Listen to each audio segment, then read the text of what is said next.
Vocês sabem o que é que vem depois de uma boa avaliação? Então, depois de uma boa avaliação, a gente começa a pensar o nosso plano de ensino, ou seja, a gente monta o PEI da criança, o plano de ensino individualizado.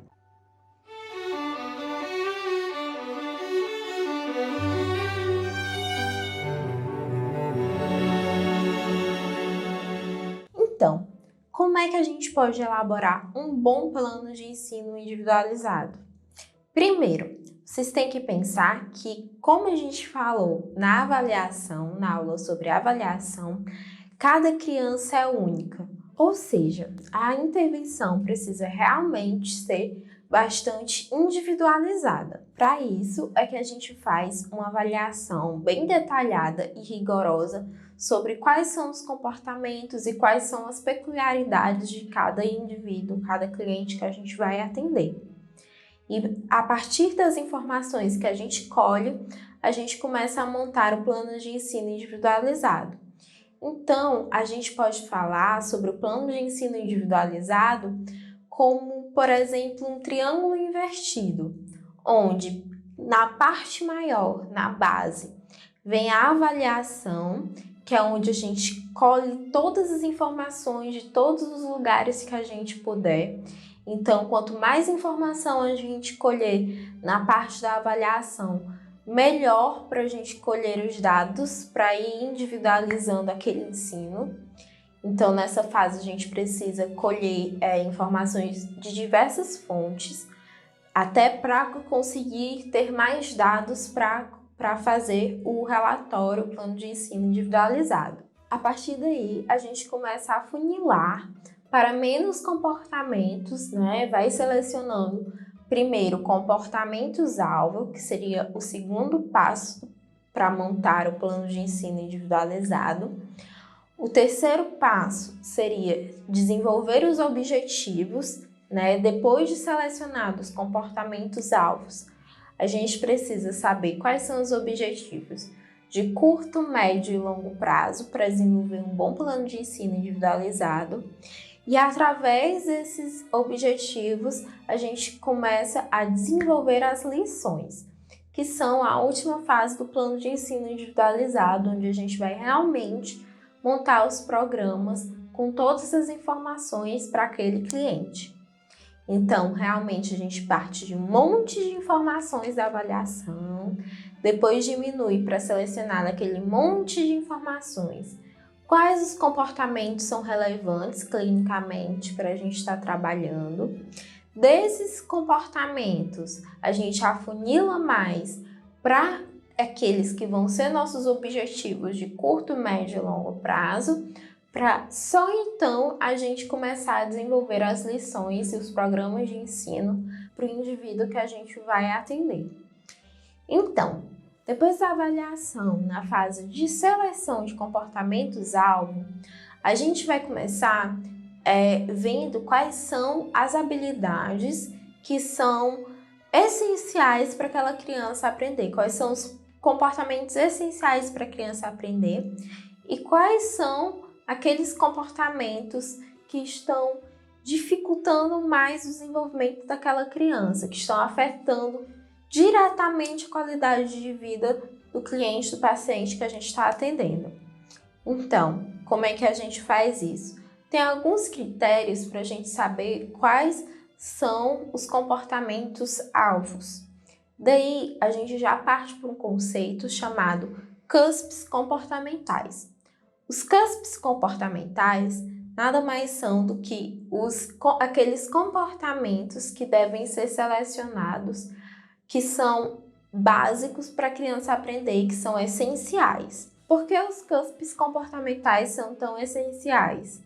Primeiro, porque eles são aqueles tipos de comportamento que, após aprendido, eles podem gerar outros comportamentos.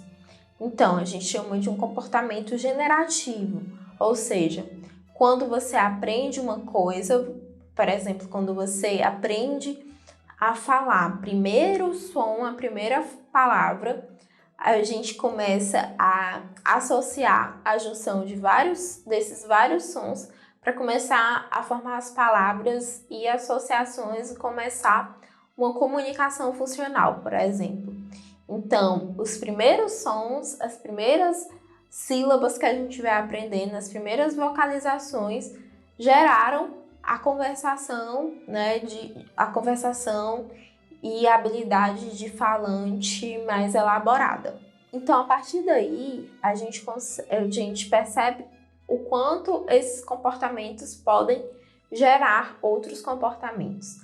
Além disso, normalmente essas habilidades CUSPs, elas são pré-requisitos para a criança aprender alguma coisa. Por exemplo, ela começar a fazer associação entre letras e sons pode fazer, um comportamento pré-requisito para uma habilidade de leitura futura. Então, essa habilidade seria um CUSP que seria um pré-requisito para um outro comportamento.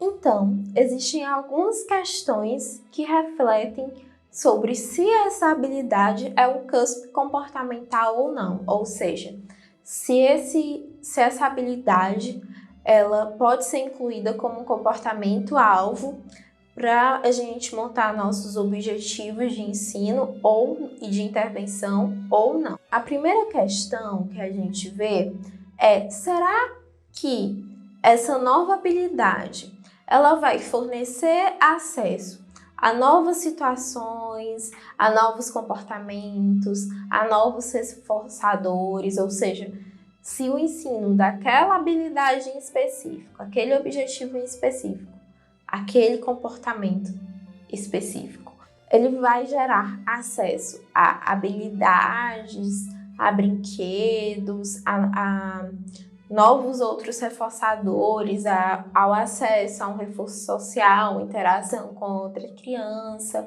ou uma melhoria, por exemplo, no dia a dia, na rotina com os pais, a comunicação com a família, né? Então, é uma das questões que a gente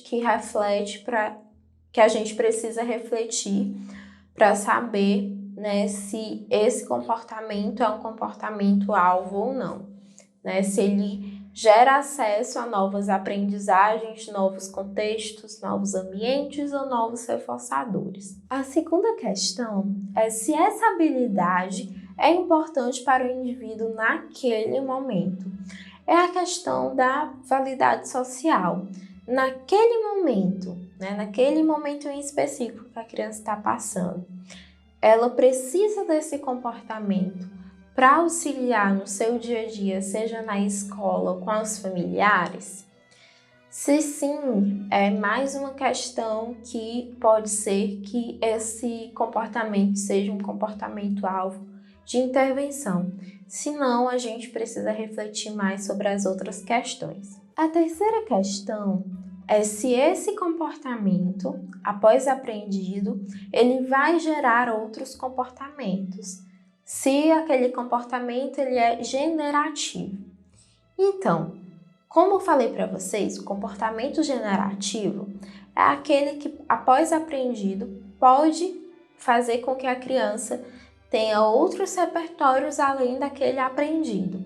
Então, por exemplo, se a criança aprendeu a imitar alguns gestos, pode ser, muito provavelmente, que em outros momentos que ela precisa usar a imitação, ela vai saber imitar sem ser aqueles gestos que a gente previamente ensinou.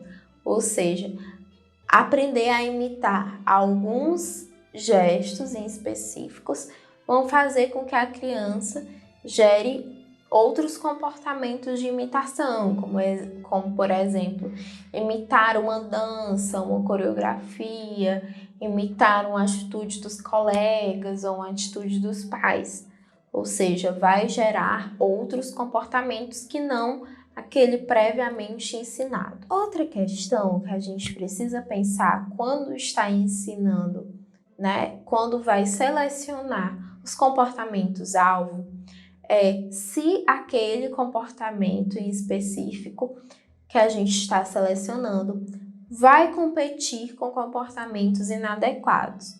Ou seja, se aquele comportamento que a gente selecionou, ele vai, após ele ser aprendido, ele vai competir com algum comportamento inapropriado. Por exemplo, se a criança, para ter acesso ao celular, ela se comporta de modo a fazer birra, então a gente ensinar a ela o mando, o pedido, por exemplo, dá ou eu quero, vai competir diretamente com fazer birra para ganhar o celular. À medida que ela não ganha o celular quando faz birra, mas ganha o celular quando diz dá ou eu quero, então ela vai tender a se comportar mais com o comportamento inadequado. Então, o ensino daquela habilidade como o pedido vai competir diretamente com aquele comportamento inadequado, né? Que no caso desse exemplo foi a birra. Então, essa é uma outra questão que a gente precisa estar refletindo na hora de selecionar os comportamentos-alvo. E a última questão é se existem pessoas na vida daquele indivíduo, no seu dia a dia, que vão ser afetadas diretamente com o ensino desse comportamento.